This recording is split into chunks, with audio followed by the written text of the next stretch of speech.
ações, os feitos dos anjos, e eles tinham uma estima muito grande. E a carta aos Hebreus quer mostrar que Jesus é superior a tudo e todos. Versículo 4 diz assim: tendo se tornado tão superior aos anjos, quanto herdou mais excelente nome do que eles. Esta afirmação revela que Jesus Cristo, após ter realizado a obra da redenção em favor dos eleitos de Deus, como o Salvador do seu povo, recebeu toda a autoridade nos céus e na terra, e todos os seres terrenos e celestiais devem se encurvar e engrandecer o seu poderoso nome.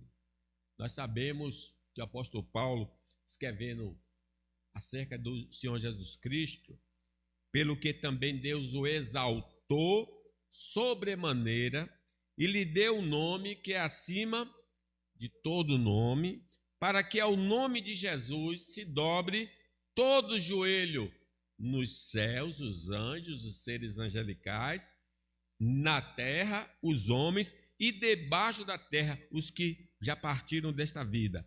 E toda língua confesse que Jesus Cristo é o Senhor. Jesus, o Deus homem, não se tornou superior aos anjos só por causa da obra salvadora, mas sua grandeza reside antes da obra da redenção, porque ele possui a natureza divina. Que alguém podia pensar assim: então houve um tempo que Jesus não era tão grande, porque ele não tinha realizado a obra redentora. Sim, ele não tinha realizado a obra redentora, mas ele já era superior aos anjos, porque ele é Deus. Vejam no versículo, no João, falando acerca de Jesus. No princípio era o Verbo estava com Deus, e o Verbo era Deus. Ele estava no princípio com Deus. Todas as coisas foram feitas por ele, e sem ele nada do que foi feito se fez. Então Jesus já era superior por natureza. Depois ele se tornou mais ainda, vamos dizer, superior pela obra da redenção, como Deus homem. Enquanto os anjos são criaturas de Deus, Jesus é o próprio Deus. Jesus Cristo é quem criou os anjos. Tudo foi criado por ele e para ele. Os anjos não possuem a natureza divina. Por isso, alguns caíram em transgressão e estão destinados ao sofrimento eterno. Vocês lembram com a revelação do Apocalipse, que foi dado por um anjo a João? João quis adorar o anjo. E por aí nós temos a ideia que os judeus, os hebreus, achavam que eles fossem semideuses. E eles não são semideuses, nem deuses, né?